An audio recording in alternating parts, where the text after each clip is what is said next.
Langrage, the Flower of Rinne. Silly, fun, easygoing, breezy, relaxed mecha series. And you should know that mecha does not mean easygoing. And it had very off-putting fan service at times. Wasn't really disturbing. It was just mediocrely bland. All I remember is Jersey Club and Maru. Symphogear. This is the worst kind of Mahu Shoujo you can find around. It started off with this amazing soundtrack and fighting chicks, and everybody was saying, oh, finally, they're not using magic wands and rainbows. Directing-wise, it was very rushed, very random. Mood swings just came out of nowhere. It was violent and shocking for the sake of being violent and shocking, and after a few episodes, nobody was giving a damn about it. Bodacious Space Pirates. The title is a troll. There's nothing bodacious about it. It's just more in space. It's just so bland. You watch like 3 episodes, just ignore Bodacious Space Pirates and watch Captain Tyler. Brave 10. That's one of the worst shonen I have ever seen in my life. It was supposed to be about epic level ninjas and samurais fighting in feudal Japan, and it was the most generic fighting shonen you can think of. A complete failure. Don't even bother with it. Then we have Nise Monogatari. It's specifically done for the fan service, and even the writer said, oh shit, I just made this because I was feeling horny at that moment, and yeah, I was just fucking around, and here you go, Nise Monogatari, buy it guys, and yeah, they all did. Toothbrush. I had to say toothbrush. Medaka Box. Although the show itself is a piled piece of garbage comedy school life nonsense, it was made by Gainax. And at this point you see that Gainax without Hideaki Anno and Imaichi is just doing nonsense. They have nothing to create anymore. Don't watch the show, it's even bad as a school comedy. Do you know who wrote it though? To all the fans of Bakemonogatari, here's the extent of your favorite writer's talent. Aquarion Evil, oh boy, oh boy. They have this seemingly very serious story. I mean, really, it's like 2 civilizations will be wiped out from existence if they don't do it right. And what do they do with it? Throwing lots of fan service and piloting a robot that can give you orgasms by being in it. Another. Nice visuals, scary atmosphere, and it made absolutely no attempt to make sense or have likable characters. They say that PA Works' art was amazing. I didn't see anything here. The only thing that was remotely decent was the backgrounds. The character designs was shit. I didn't like any characters. I didn't get to know any characters for too long because they died. And you're just waiting to watch the next death, which was always over the top, and this is why everybody calls this the final destination of anime. A bland show where you just expect to see the next character we don't give a fuck about dying, regarding a curse which made no sense, and the ending is just shock factor for the sake of shock factor. It's just batshit crazy. The ending is hilarious. Then we have the 3rd season of Please Teacher. Oh, I mean, Waiting in the Summer, which is technically the exact same thing. And other than that, yeah, it's one of those school romantic comedies I don't give a fuck about, which you're gonna forget in a week.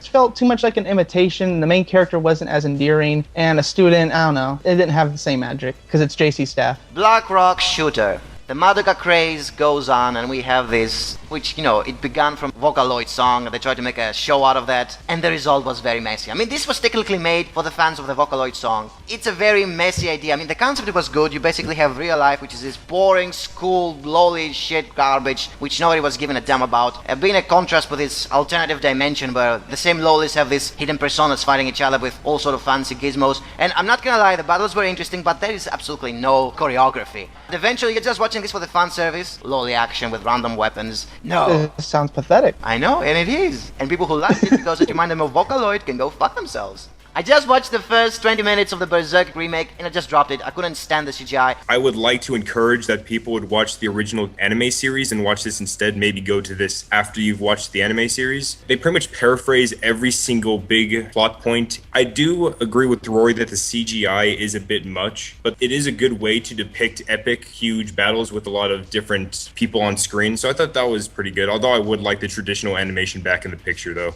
Traditional animation suited Berserk's actual gritty atmosphere for a reason. Dragon Age, they made a movie based on that video game. Oh boy. The movie was horrid bad. If you take the most generic Hollywood flick, it wouldn't be as generic as this piece of shit, okay?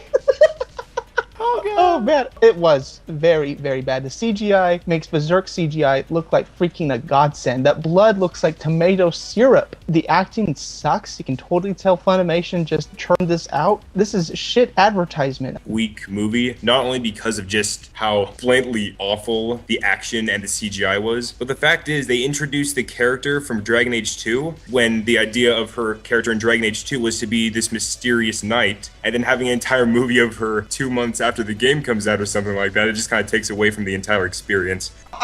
Sean, your favorite, Fate Zero. Oh god. This is the second season. I'm just gonna cover it behind the walls. Anything you want to say? Geno Uebuchi's a piece of shit usually, but for everyone, there's usually one series that clicks with them. And for me, it was Fate Zero. But I thought it was an interesting concept. It really showed that the Holy Grail battles were much broader than just teenagers beating the shit out of each other with sticks. It's the kind of premise where the characters make the premise not work, which, translates to bullshit. If we're watching this for the philosophy-charged battles, we definitely can't see it in the ways they fight. If we're watching this as a prequel, then the last 2 episodes only matter. I have no idea why the show exists, if not just for fan service. As a setting, it is not mature, because I do not understand any theme. Only 2 characters were properly developed, and they didn't even matter in the long run for Fate Stay Night. I'll pick Fate Stay Night over this just because the characters in Fate Stay Night were developed. They were more relatable. Sure, they're teenagers, but you know what? At least it's an honest adaptation of a hentai game. And honesty is the best policies. Oh god. For me, it was anime of the year. Let me prove to you why you are wrong. The remake of Space Battleship Yamato. Fuck you guys, man.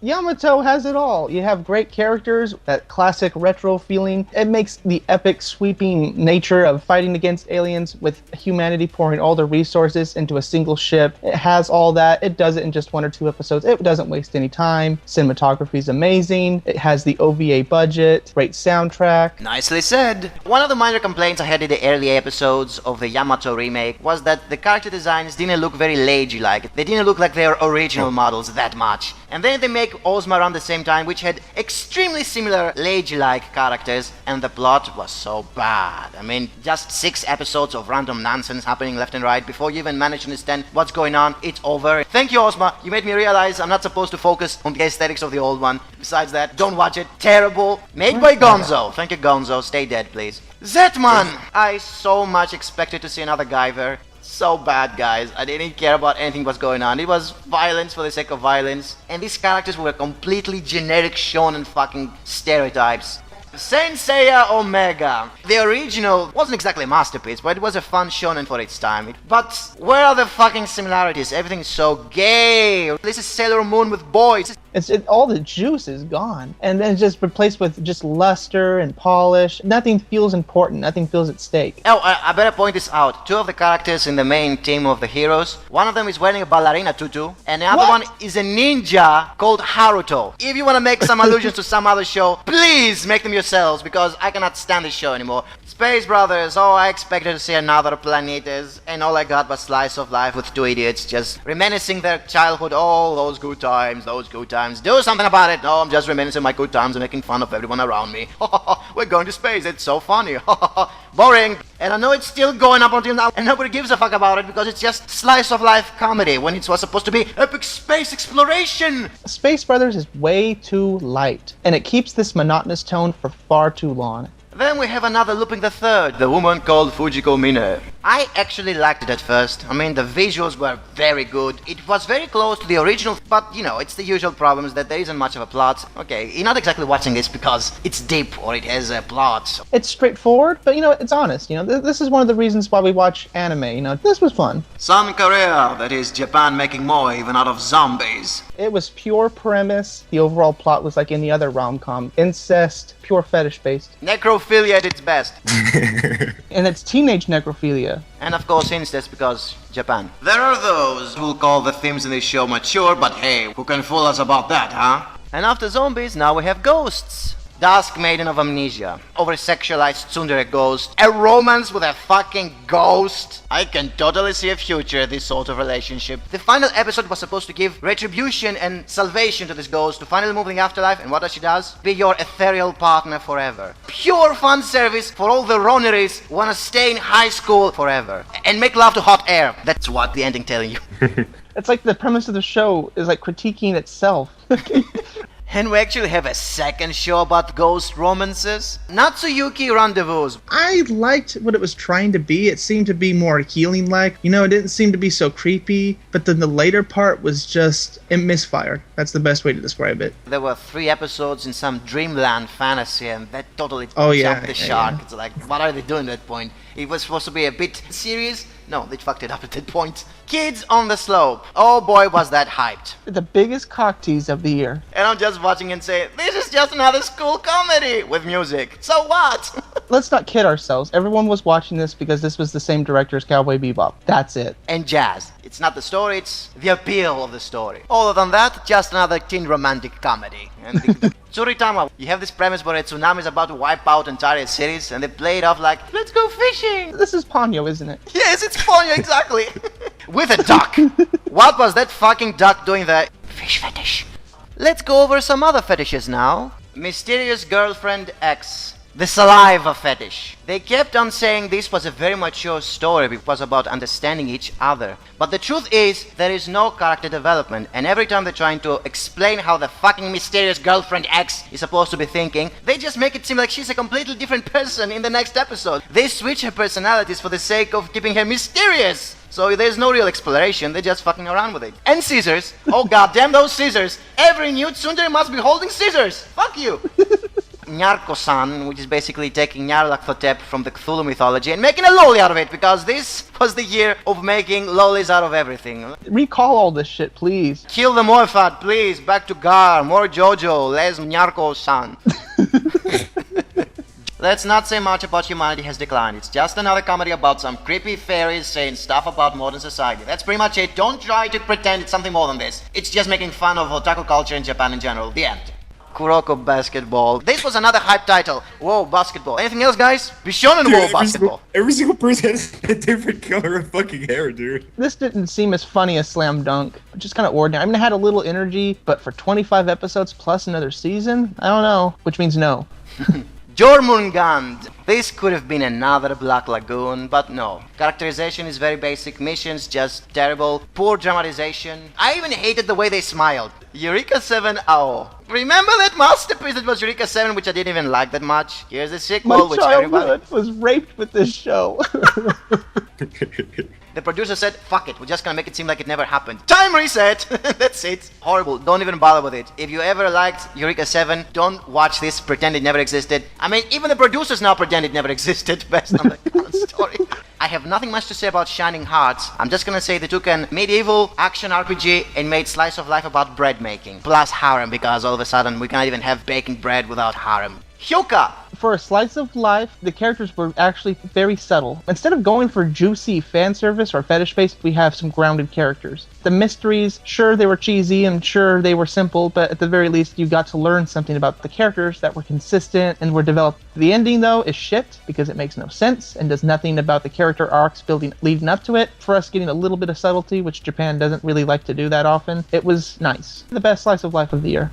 AKB 0048. Rebels in space, and you're thinking like Star Wars right now. It's like the rebels attacking Death Star and shit. And what do? Pop idols, trying to promote the idol group it is based upon. Sexualization of pop idols, and that's pretty much it. Wolf Children. You have themes of parenthood, yet you have to shoehorn Twilight elements. That just makes me automatically not care. Everybody keeps on saying an amazing coming of age and shit, but really, one movie to show all these themes of having babies with a different race. And the way they resolve everything just lasts, what, 5 minutes? Everything just rushes through your eyes and you say, oh, that's so tragic. It was just 3 minutes. And you're supposed to pretend like years passed. And this was supposed to be like, what, 50 episodes. It's very rushed, it's very forced, the drama is terrible, it's cheesy as fuck. Even the whole tragedy of trying to grow up with children different than you, it's just glossed over. It's like they have a chat with local people and just get over it. This is not even a good drama. To think that he wrote the original story for this and it still failed. If this is him trying to sell, it's pretty weak. Who wrote this? Hosoda. This is his first original story. Soda? Hosoda, the director of Wolf Children. Oh. People are starting to say that this new director is going to be the new Hayao Miyazaki. Kind of disappointing that the new Miyazaki makes movies about fucking Sword Art Online. Woo! Anime of the fucking year, dude. You have never seen anything quite as fantastic as Sword Art Online, folks. We're soon gonna have a critical overview about it. There's no reason to get over the details. It's a piece of shit. It's just done to elevate gamers in the eyes of common people. On a scale of 1 to 10, it's over 11. If you ever wanted a hentai that had plot continuity, you had tentacles, you had lolicons, you had a main character that was bland so you can insert your personality into him, Sword Art Online. Why don't you guys hook up and be part of the battle? From the creator of the amazing Sword Art Online comes his next masterpiece. Axel World, where the protagonist is now a ball with eyes. Enjoy, guys. All I gotta say is that it's just more honest than Sword Art Online, which automatically makes it better, but boy, is that not saying much. Yes, the problem with this show is that it was based on seeing the main character slowly turning from a complete jackass to a more mature character, but because they didn't adapt much of the story, you don't see this transition very well. And the themes, yes, are more mature, even though it's still brazing over all the issues of the Sword Art Online fuzz, like fan service. I'm good at video games, guys, and all the girls like me, yeah, woo! Not to mention that many of the rules in the video game were just bent around, so he will win all the time. It's the same shit of fan service trying to elevate you just because you're playing video games, you're amazing. You think being trapped in a video game is an original concept? Check this out. Hakusekai no Mukuni something. Which is like, what, the 5th remake of the same premise? At this point, nobody gives a fuck, really. This was just a rushed movie, all fancy visuals, trying to make a mess out of the exact same plot, which we were never exactly watching for the plot, we were just watching for the themes. The original Hakusai may have been very boring, but it had an extremely well done atmosphere and concept. Everything else made afterwards, it's just needless, pointless fan service with fancy visuals. People like the idea of everything that they do in a video game has a purpose, so they like reflecting themselves off of the characters. That is one of the main ideas of creating a video game based anime, but no anime I've seen so far has been able to capture the idea. Dot hack, no difference. Boom! You're not trapped in a video game, but you're trapped in a death game that is based on a video game. Big difference. This was supposed to be the new Battle Royale, and it failed so bad. They're using bombs which don't even behave like bombs, you know. When something explodes, it has a range, splash damage, making you deaf, or shrapnel hitting you. You're not gonna find that in this show, okay? Not to mention that the realistic portrayal of bombs, black hole bombs, helicopter bombs. And of course they just had to throw in a blonde bimbo who, depending on the plot, will be behaving completely differently, like not trusting men, but if it's the main character, oh, she trusts him for no fucking reason. It's a power of friendship. And I love the blunt lead. He's an elite gamer. And because he's so good at pressing buttons, he's extremely good at playing real live action video games in real life. Yeah. Total eclipse. Everybody kept on saying this is based on one of the best visual novels of all time, and I'm just watching this expecting to see something good, and what do I get? Harem fan service. Some sort of alien invasion, and after 2 episodes, harem time, guys! This is so dark, man. It's almost as dark as Mira Nikki.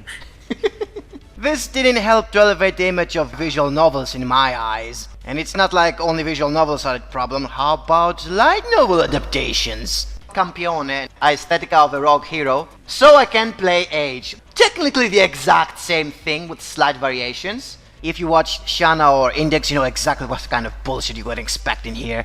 Kokoro Connect. I like the idea that it was kind of like maybe humans can get along, or maybe humans can be better. Let's just start off small. Kind of sweet good-naturedness about it. But it's way too fetishy and it was comedy-based. Didn't really like it that much after a while. Yeah, every time they were trying to build some drama, comedy, fan service, and they just talk about it for 2 minutes, and psychological traumas which lasted for like a decade are solved in seconds. Code Geass milking Akito and Nanali in Wonderland, because if you cannot milk it enough, then you're not doing a good job. So how was Nunnally in this one? Did she actually have a role? What do you expect? Some sort of serious story? Well, Wonderland kind of made it obvious. That Naruto movie called Road to Ninja. You know, that's the problem with Naruto. Everybody is so two-dimensional that the only thing they could do to present an alternative reality is just presenting every single character with an opposite personality. So technically it was a mirror dimension, not really an alternative reality. Then who was the villain then? If all the villains were good guys, then where was the conflict then? An evil Naruto. What? God. Yes. Naruto is fighting himself here. So Just watching Sakura this. was actually useful? Of course not! What are you talking about? The mirror image of a zero is still a zero. Resident Evil Damnation. The CGI just put me off in like 10 minutes. Oh, so it's not that much better than the actual games. Anyways, they're just cheesy ass action flicks, no reason to watch them, just skip them, and just play anything up to Resident Evil 3. Ah, Shinsekai Yori. If it wasn't for Yamato, you would be Anime of the Year. Amazing show. Bad at making it exciting, but very good in dealing with its issues. Great science fiction. Definitely gives you something to think about in the future. You're not really going into this series to be entertained, just going in here to see a unique idea unfold. Shall we say anything about My Little Monster? Forget about this little monster and go watch Karikano. Exactly. It was hyped to be a new Karikano, but really, after 3 episodes, all continuity stopped. And of course, it's incomplete. You will miss nothing if you skip it. You really just think about how they thought of the name of that. To just like a bunch of people were in a room, like, okay, guys, we need to think of a name for this anime. K. What'd you just say? Yeah, I said K. Teenagers with superpowers, rivaling gangs, mystery going in the background, murder and amnesia and all that crap. And what do they do with it? Naked cat girls, bishonens having bromance, and random shit happening left and right. And of course, all the girls have mini skirts, which are more mini than usual. Okay. Okay. Shunibyo. They could have done a lot more with it. It's like people being delusional and trying to grow over it, grow up. But no, because this is KyoAni, they said it's fun being delusional all the time. KyoAni, the masters of escapism. If you like that concept, you might as well just read some Deadpool comic books. If KyoAni really, really wants to tell a story about escapism, then they'll do a documentary on their own studio. Blast of Tempest. Oh, they had so much opportunity to make a nice Neon Genesis grand-scale criticism about society and how we cling to religion. And what did we get with Tempest? We had so much filler excused for the sake of plot. We had the most blandest of main characters who liked the most unlikable of heroines. And this heroine didn't even really exist. The twists felt so drained, and the ending, it felt so inconsequential. How can anyone like the show? It's just so boring. Rory, please don't make me commit suicide. Yes, shut up and let's move to the next one. It's even better than this. JoJo's Bizarre Adventure! Yay! Yes! If it wasn't for Yamato and Shinsekai Yori, this would be the anime of the year. God damn it. Oh man, this reminded me of those good old 80s here. What's most amazing about JoJo is like a weird kind of genius. It's like the author knew the appeal, the cheesiness of the 80s, but he knew how to put tactics in it. He knew how to make storylines that still fit, characters that would still develop or still matter with plot. He made this historical fiction that still felt a little relevant, that had the tone of the eras. How did he do all this with so much aesthetic mastery? It was one of the most funnest animes in years. If I could choose one anime that reminded me of Quentin Tarantino's work, it would probably be JoJo's Bizarre Adventure. Codebreaker. No relation with Code Geass. This was a most generic fighting shonen with bishonens and an obnoxious pacifist bitch. So this is like Twilight. No, don't even bother. Keep away.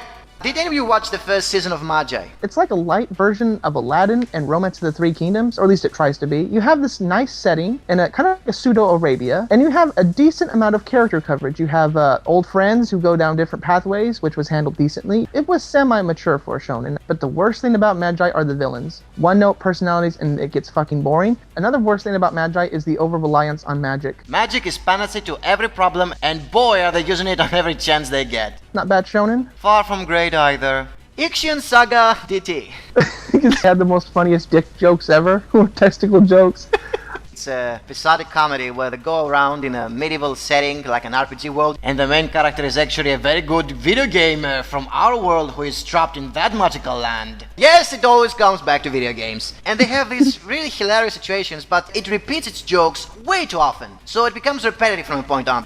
The Pet Girl of Sakurasu. It's that problem which many school comedies have. They always have a good concept and they only have one good thing to say about them, nothing else. And What is the concept here? The main lead, which of course is blunt as always, but this time they try to excuse it. He is living in a dorm where he's the most average of average people. He has an average intelligence, his average scores, his average in everything, and he's actually needing to live along with a girl which is extremely smart in everything, but is also semi-autistic, and she cannot change clothes by herself or eat by herself. So yes, you need an average blunt lead to take care of her. He's constantly humiliated at how he's so average at everything, and she's always so great at everything, she can't do anything alone. They have this weird connection where they need each other to survive properly, because one needs the brains, the other one needs the basic needs. And that's the whole concept of the show. But other than that, okay, it plays out like a typical school comedy. The main concept is good, but it doesn't have anything else beside the main concept. Everything else is contrived as it can get. Psychopaths. Terrible show. Urobuchi, you fucking suck at everything, and this is just another example. Robotics Notes. Everybody who watched that show just did it because they liked Steins Gate and they expect to see something similar. No!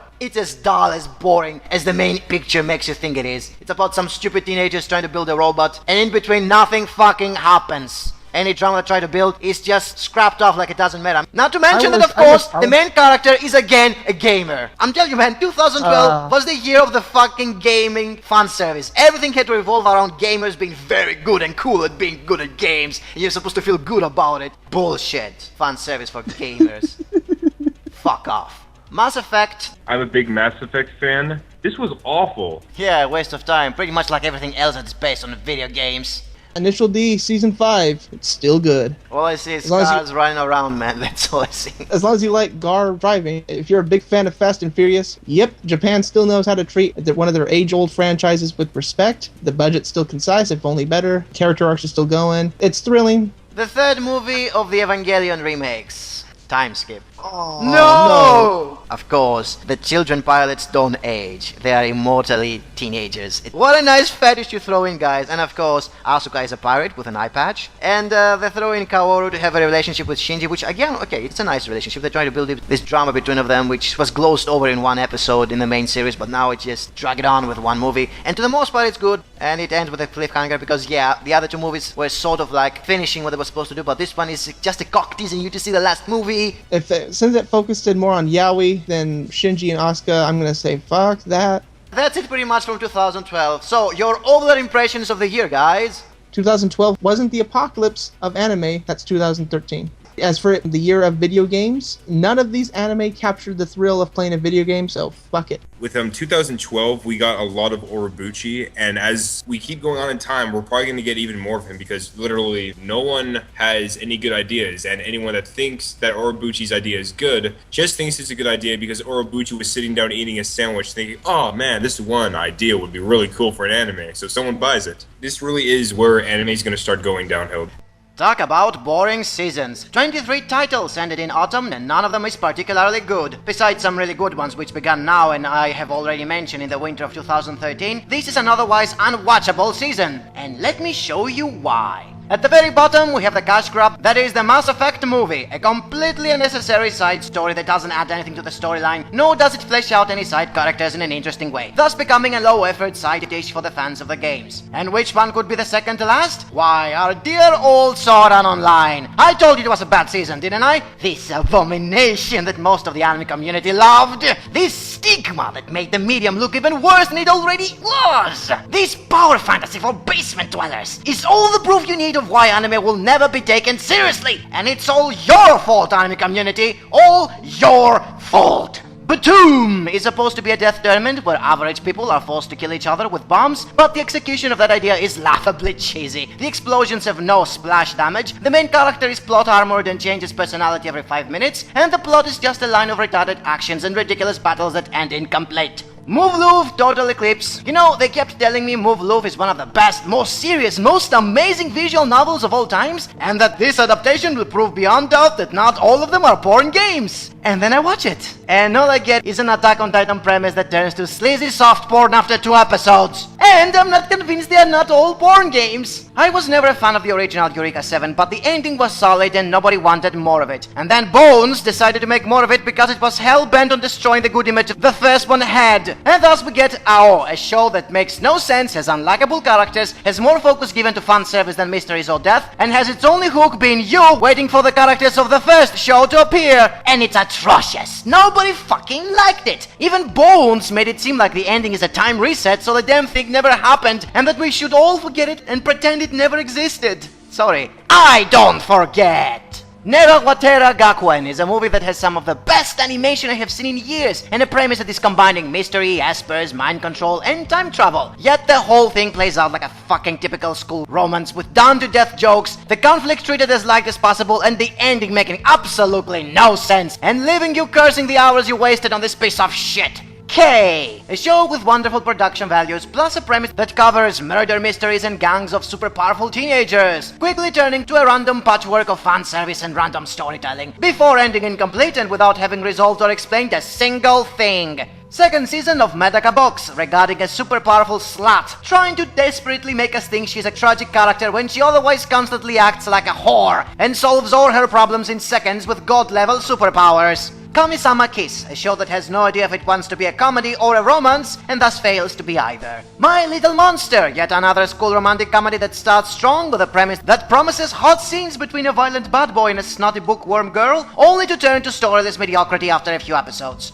Code Breaker, a story that begins with a badass super powerful guy mercilessly burning villains to death, only to soon turn to a stupid reverse harem full of one-dimensional pretty boys and a fucking obnoxious plot-armored pacifist bitch. The second season of Jormungand, which is supposed to be about weapon merchants doing all sorts of war and murder-related missions. The characters are way too goofy and the action is over the top, so you can't take it seriously, plus it lacks a high budget and a central storyline for you to at least care about what is going on besides the stupid battles. It's unfocused, superficial, and eventually nothing more than a weak recommendation to fans of Black Lagoon. Fuse is a movie about werewolves being hunted in feudal Japan, and despite the interesting getup and the wonderful artwork, the damn thing feels like they combined two unrelated stories. On one hand, you have some really violent scenes of people and monsters butchering each other to death, and on the other you have this fluffy coming-of-age story about a girl going to the city and having fun with people she meets there or something silly like that. The tone just makes no sense. They treat all the death and mayhem like it's an unimportant silly thing and then head for some kid romance that blooms out of nowhere. There are way too many things going on which don't fit in a movie format, and their handling is done in an unexciting way, thus when the damn thing is over, you have no idea how to feel other than feeling disappointed. And because this is a shitty season, this sad thing also happens to be the movie of the season. Not my fault! Blame modern anime for that.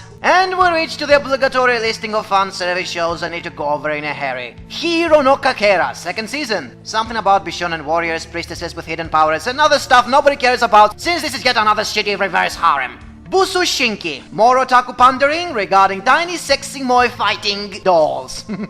Grouping together titles I have nothing to say about. Oni-chan Dake Doll, Tolovru, third season. Seitokai no Ichizon, second season. Hayate the Combat Butler Curies, first season. All four of them are obligatory harems, and only basement dwellers would find something to talk about. Not me. Moving on. Hidamari Sketch, third season. Cute girls sketching cute things for 3 seasons. Pah. Third place of this shitty season goes to the first Love Chunibyo and Other Delusions, which is basically cute girls imagining cute things. Now, this is another show I have a grudge against, since I got a lot of negative comments about my review of it, because I said there was no real character development in it. For some impossible to comprehend reason, thousands of moe-tards out there didn't realize the show was 90% storyless moe, followed by a reset ending. The anime community is so shitty that they consider something so obvious as amazing character development, while voting the mostly one-dimensional moe archetypes of the show as the best waifus of the year. And then you expect me not to become a snob. Ha! Second place goes to Say I Love You, a generic school comedy I again find nothing to talk about. And yet here it is, getting the anime series of the season medal for being the only one that ended in autumn without having any bullshit in it. Average and forgettable? Yes. Better written than the rest of the garbage I mentioned earlier? Yes again. So, what title gets the top spot then? Why, Hellsing Ultimate, of course! Took them 6 years to animate 10 OVAs, but they finally did it! Super cool vampire action and campy fun with great production values, easily making it the OVA of the season. You are of course not watching it for story or deep characters, and it does get duller as it goes on, but one thing you can't call it is more boring than any other completed title in this horrible season. Summer of 2012 had 35 completed titles, and I must say, it had lots of little gems that went unnoticed by most. I didn't even find any obvious cash grabs in it, so the worst amongst them ends up being this train wreck that is known as Axel World, basically a rehash of Sword Art Online, with a fat wimp winning all the chicks for being good at video games. It is actually a little better to the other shit the same idiot wrote, but that does not make it any less cringe-worthy, and yet another example of why light novels are terrible. Other train wrecks and failures include Gundam Age, a terrible show with unacceptably low budget for the franchise, ridiculously cartoony characters, and a story full of forced drama and childish idealism. Another proof of how modern anime can't write a proper war drama to save their lives. For an otherwise mature Yosei romance, Natsuyuki Rendezvous is one of the worst in its demographic. Aside from the fact it has a Bishonen ghost story in it, it wastes a big portion of its duration in some ridiculous fairyland that has nothing to do with a mature setting, and then heads off at a cop-out ending that leaves you face-palming hard. The Murdoch Scramble movies had the potential to be a second Ghost in the Shell. The budget was sky high, and the sci-fi themes were brilliant, and yet they went on filling it with as much absurd elements as possible. From names that are essentially tongue twisters, to one-dimensional villains who are more laughable than threatening, to technology that is essentially magic, to 1 hour-long casino matches that serve little to no point, to completely absurd things such as a flying, talking, gay dolphin. I'm not kidding, you actually get that in here. There are way too many impossible to take seriously elements in it, so it became unbearable from a point on. Horizon in the Middle of Nowhere is one of the biggest disjoints of setting and aesthetics I have seen in my life. On one hand, the world of the show takes place in has enough history and weird terminology to fill 1,000 pages in explanations and make Type Moon games to cry in a corner. On the other hand, it plays out like a goofy school comedy filled with ridiculous amounts of fan service, covering all fetishes and being confusing as hell at what is going on with the plot most of the times. The fairly interesting backdrop of the show is wasted on trash and entertainment, and the fan service is also not fun, because the plot is too complicated and confusing to enjoy it as simply trash entertainment. On its core, Love, Election and Chocolate is yet another shitty school-edgy comedy and would have been grouped as such. But because it is constantly trying to fool you with its complicating conspiracy around politics and murder mysteries, it enters the realm of pretentiousness so deep that it becomes impossible not to shake your head and label it a failure at even being trash entertainment. Kokoro Connect is one of the most forced excuses for drama I have seen. Some alien wants to have fun by trolling a few teenagers and spends the whole show torturing them in various ways of body manipulation. And all this shit is supposed to be some sort of means for the characters to fix their mental scars or some convoluted shit like that. But the whole thing is presented like yet another school romantic comedy with no depth or even substance. I mean, seriously, they have a generic lead talking with the girls and in a few minutes the frustration of decades evaporates just like that, leaving the aliens to say, well, that was fun, let's do more horrible things to you now. Keep treating everything like a joke, okay?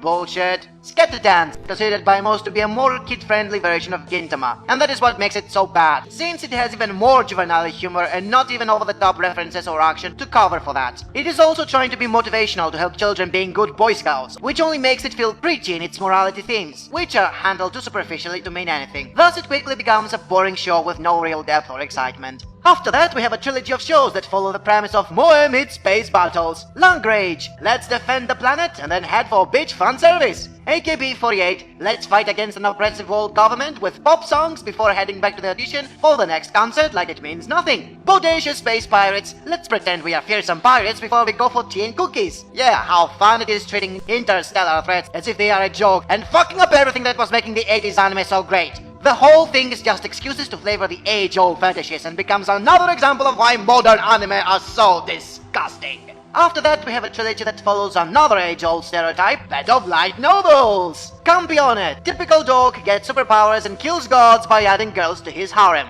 So I can't play age. A typical dork gets superpowers and saves the world by getting horny by girls he adds to his harem. Aesthetic of a rogue hero, and not typical dork but rather an overpowered as fuck male goes to school and shows off how undefeatable he is by adding girls to his harem. Yup, teen empowerment fantasy to its finest form. And of course it's trash. After that, we have even more teen empowerment fantasy of a different kind. Dog Days follows the premise of Outbreak Company and No Game No Life. It's cool to be an otaku being taken to a magical realm where people adore you for being good at video games. Other than that, the whole thing is basically a storyless harem. Now entering the disgusting fetish part of the roster, beginning with that weird trend of having lolly versions of Oda Nobunaga. And that is what Sengoku Collection and the ambition of Oda Nobunaga are all about. Taking manly historical heroes and turning them to lollies for trash entertainment. Japan, why are you doing this to your glorious times of samurai honor?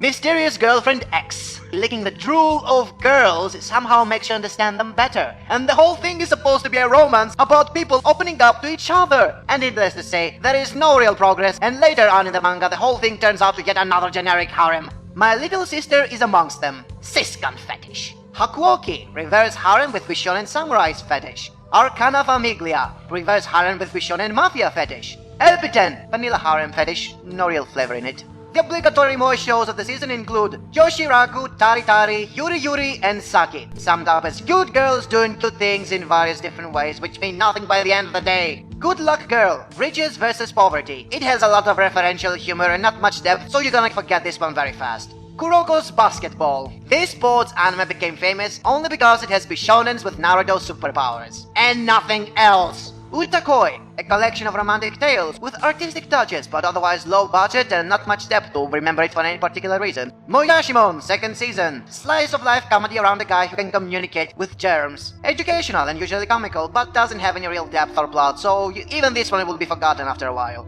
Hyoka, slice of life combining moe and some very stupid detective missions. The characters are very fleshed out and there is some decent drama here and there, easily making this show the best anime Kyoani ever produced. But it's still nothing amazing, it feels too much like a date sim and the mysteries are plain retarded. Moe dards are of course calling this a masterpiece because they are so easily satisfied that even a few hints of plot are more than enough to call something elaborate and deep. Not me! After School Midnighters, a movie about animated anatomy models trying to save their school class from being demolished. It is essentially a kid-friendly horror comedy with not the best CGI around, but effective for the target demographic. It is a one-time watch with nothing much to remember it for, but it's great fun as action for the kids, assuming they're not gonna be creeped out by the anatomic creatures. And with that, we reach the top 3 of the season. Third place goes to Biohazard Damnation, a continuation of the Resident Evil video games. Normally, I hate such productions. I find them to be nothing more than meaningless cash grabs. But not this particular OVA, because it actually tried something different. I mean, it's still brainless action flick about zombies, but they tried far more to have a political message in here that deals with terrorism and the abuse of military power. It felt far more about factions than storming infested areas. Nothing deep, of course, but at least it has more than yet another passable shoot 'em up. Definitely the OVA of the season. Second place goes to Humanity Has Declined, a parody of modern society. The humor is hard to get into, and personally I found the fairies a bit creeping me out with that smile of theirs. But that does not make the show any less successful at being a tasty critique of everything that is wrong in pop culture, anime included. It tries far more than most other comedies to do something with its themes without resorting that much to references, thus easily becoming the anime series of the season. So then, what could possibly be taking the top spot of this season, And the answer is Starship Troopers Invasion! What looks to be a cash grab and a passable action slugfest is in fact a very well made military mission, which not only offers a good sequel to the original film, it is also a damn good space horror with proper pacing, some decent character interaction, and lots of muscular men fighting lots and lots of huge murderous bugs! I had a million times more fun watching this one than the Moi Pirates or the Moi Detectives or any other piece of modern shit came out in this season. Definitely movie of the season and by far best title of summer. Spring of 2012 had 25 completed titles, with the worst one being that shitty Rurouni Kenshin cash grab. Yeah guys, take one of the greatest fighting shonen arcs of all time, trim it down to a fraction of what was good about it, and expect it to work!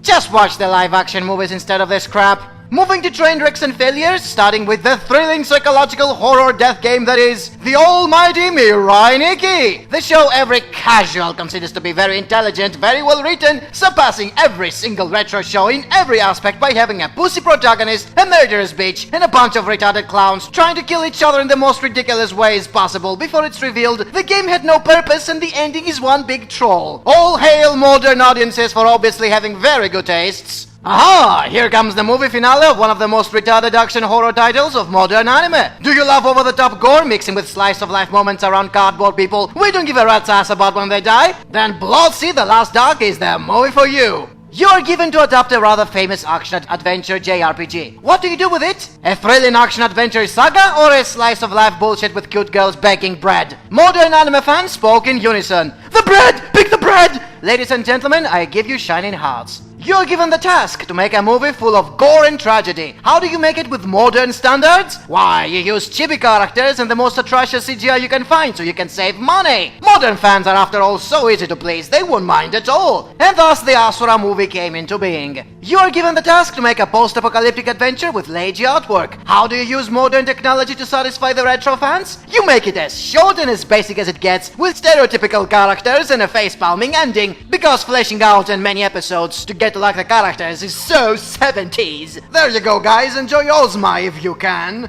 First season of Medaka Box. Come and witness the deconstruction of fighting shonen as modern anime have produced after half a century of experience. Just have an overpowered slut that can do anything she likes, pretending to be a tragic hero. Ingenious! Remember how awesome were violent anti-heroes in earlier decades? Remember Guyver in the 80s, Deckerman Blade in the 90s, and Soul Taker in the double O's? Well, time for this decade's version to raise its deformed ugly head in the form of Zetman. Enjoy wooden characters, fake dialogues, and lame action only modern anime know how to do so well. Do you know how modern anime make parodies? They take stereotypes of monsters, mix them up with all sorts of fetishes, and then they pretend it is a funny self-critique. And this is what a show called Is This a Zombie is all about. And I wasn't laughing. Remember how cool was Black Lagoon? Would you like something more modern like it? Try out the first season of Jormungand. It doesn't have the budget or the awesome battles or the cool characters of Black Lagoon, but hey, it's modern anime, it has to be better, right? So you have the premise of an event that will wipe out entire cities and kill millions of people. How do you handle it in modern anime? Why, you have goofy alien bishonens brainwashing people into dancing, with a duck eating curry in the background and having most of the show being about making friends by fishing, instead of trying to prevent a disaster, which also turns out to be a goofy bishonen. And that is what Churitama is all about. I know very well how most casuals love the Wolf Children movie. In the same way they liked all films directed by Hosoda, I didn't. It had way too many things happening for a movie to handle them properly. Nothing lasted long enough for me to really care about the romance or the struggle to raise children or the mental scars the kids have. You don't stuff 2 decades worth of angst in 90 minutes and pretend it works. It doesn't! Especially when you throw in creepy werewolf romance, parents who magically don't care about their daughter, and farmers who are way too friendly with a stranger who is obviously hiding things from them. The whole thing is rushed and forced, unrelatable and detached from reality. Basically no better than fanfiction or Twilight. Which is exactly what modern fans eat up all the time with Sword Art Online and Mahoka. Prime example of lack of taste. And sadly, it is also the movie of the season since nothing else remotely good came out around this time. Speaking of tastes, let's go over all those wonderful fetishes modern fans can't get enough of. We have Dusk Maiden of Amnesia, if you have a ghost fetish and want a romance to bloom around amnesia and hot air. We have Sankarea, if you're into necrophilia and want to see a cute zombie girl wanting to fuck a guy with cut ears for hair, who of course is into incest with his cousin as well. If you can throw in something extra, why not do it? Then we have the 3rd season of Queen's Blade, for those of you who want to see a fighting tournament comprised of half-naked sluts, because that is what martial arts are all about in modern anime. Then we have the first Hiro no Kakera, if you want some convoluted plot about guardian warriors and magical priestesses masking an otherwise typical reverse harem. We have the first Nyaruko-san, if you want to see more versions of eldritch horrors, because being afraid of Cthulhu is so not modern. We have Ubote, if you want more versions of weapons, because modern people do not consider guns as tools for killing people or protecting themselves. They find them to be cute people and want to protect them. And let's not forget the wonder that is Moe, and its endless variations that never get old. Natsuhiro Kiseki is about cute girls doing cute things. The 2nd season of You and Me is cute boys doing cute things. And Place to Place is cute boys and girls doing cute things. Oh, all this variety is just too much for a normal modern mind to handle. Not even mecha are spared from the wonders of modern anime. Back in my days, giant robots were using magic space energy as fuel, but Iquarion Evo says that it's too dated and that all it takes is to make the pilots horny and have the whole plot being about sex, even though nobody's actually having any in the show. And we are down to the top 3 of the season, with the 3rd place belonging to the 2nd season of Fate Zero. Needless to say, I don't consider it to be a masterpiece like most casuals think it is. It is combining Uro Butcher's bullshit themes and Asu's pretentious dialogues, while leaving the actual premise of a death tournament to be an afterthought. There is no real strategy in the show, it's all random superpowers, the pacing is off, the exposition is off, the ending is anticlimactic, and King Arthur is a woman because the show still needs to sell to basement dwellers. And yes, despite all that, it is still the 3rd best, because the others I mentioned earlier were even worse. 2nd place belongs to Kids on the Slope, a fairly generic school romance that pretends to be special by taking place in the past and having a few beats of jazz in it. Did that make the plot any different than any other generic romance out there? No, but in the eyes of modern fans, a show where people are not using cell phones, don't have internet, and play jazz for a couple of minutes per episode is considered to be a magical realm. And finally, the top title of the season is none other than Looping the Third, The Woman Called Fujiko Mine. Aside from the fact it has a retro artwork, which automatically makes it better than the rest, it is also using a lot of fancy visual effects that give it an artistic vibe, combined with zany action, cool characters, and sexy babes. This title is easily pure fun with no pretense of trying to be more than it is. By far the most enjoyable title of the season, because retro beats modern.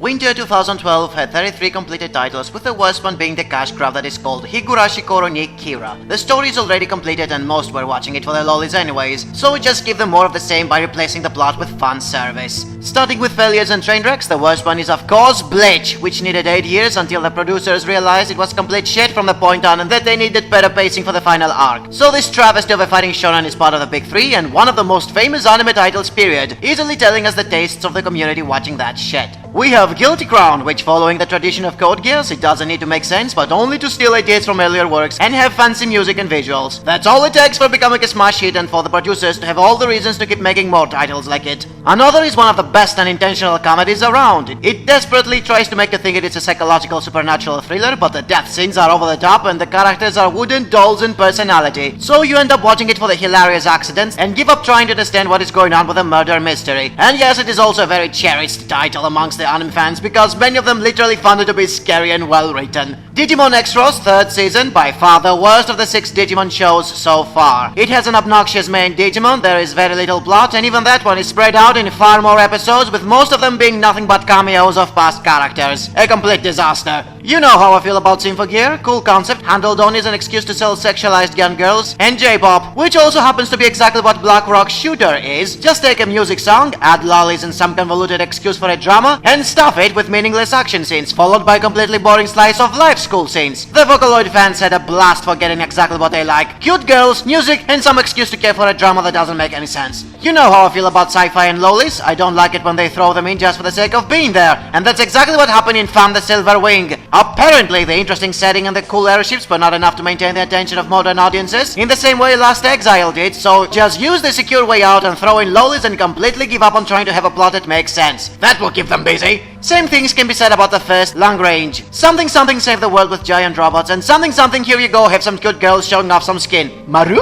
You know how I feel about pacifists, and you know what I said about Codebreaker in Autumn. This show is the same thing in a feudal Japan setting. Brave 10 is a bunch of one-dimensional ninjas doing Naruto BS while protecting an obnoxious pacifist bitch. I have no idea why Beelzebub was considered to be a good action shonen. All I saw was a naked baby pissing people with awful animation and juvenile jokes. I guess modern anime fans are way too easy to be pleased. In 2013, I called Bayonetta a passable action flick because it wasn't trying to be more than that. The Dragon Age movie, on the other hand, is constantly trying to have conspiracies and personal drama, and fails completely since the plot is plain retarded. Thus, it's not a good action flick.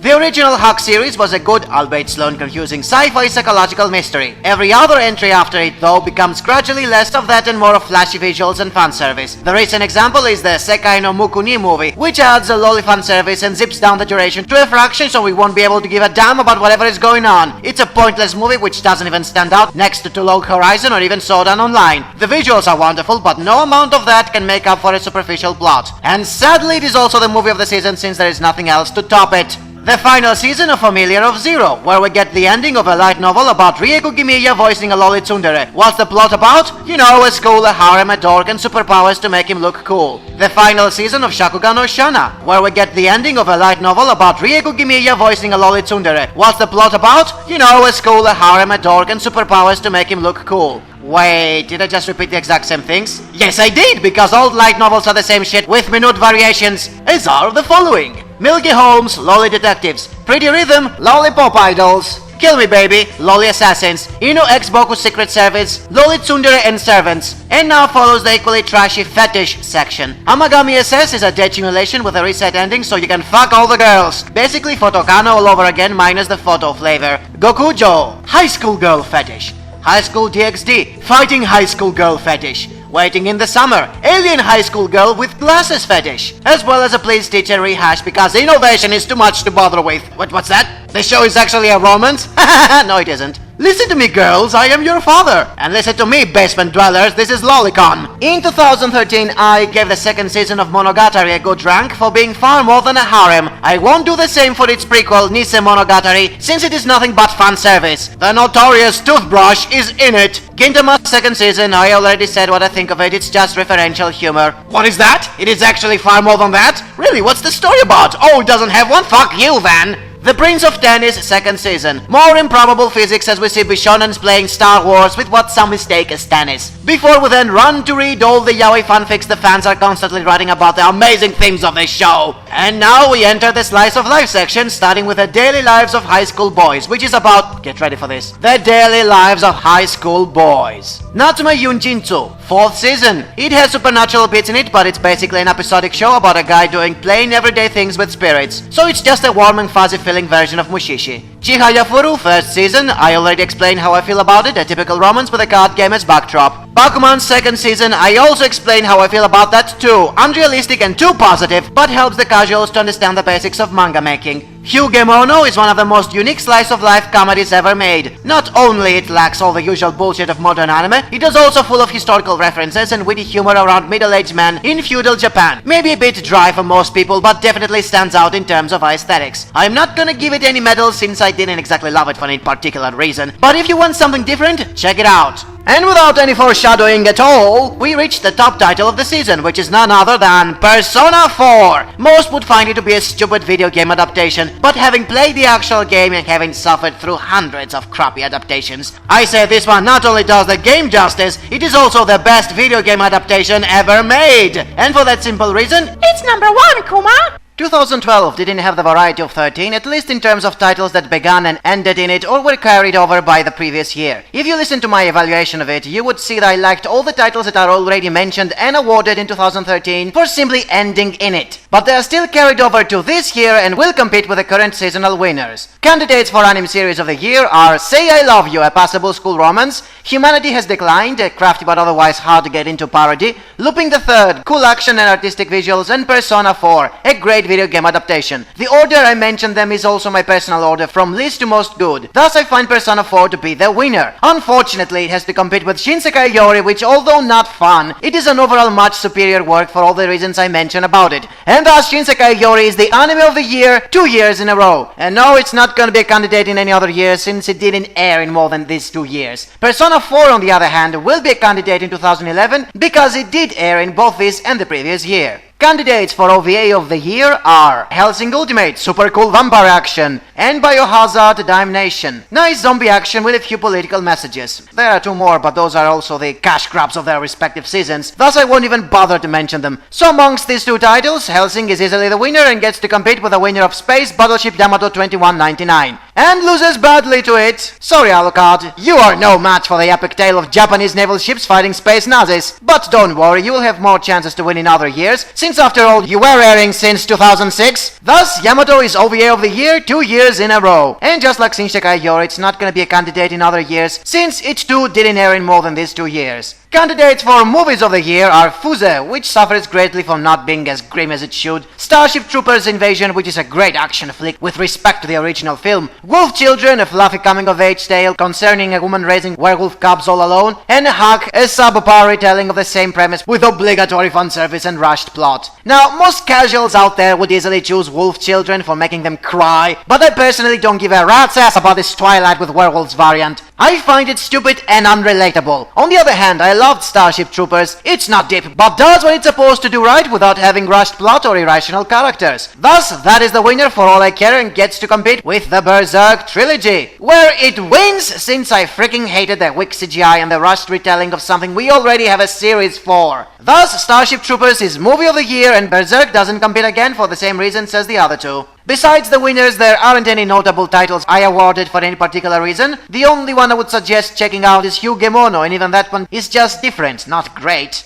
Only one thing has changed in the tops of 2012. A year ago I awarded Humanity Has Declined as the best TV series of summer. I liked its bizarre humor, social critique, and weird attempt to have some sort of plot. A year later, I don't care about it, and apparently nobody else cares either. It wasn't as memorable and the jokes were very bizarre to work to the most part. Thus, I lower its rank from 7 to 3 and group it along with the rest of the forgettable comedy nonsense. The title which took its place is Hunter x Hunter once again. It was in the York New arc at that time, which is another highlight of the show. And that is the last time it wins anything, since before York New, it was a fairly average series despite how different it is compared to your typical fighting shonen. Nothing else has changed, so we can already move to the tops of the year.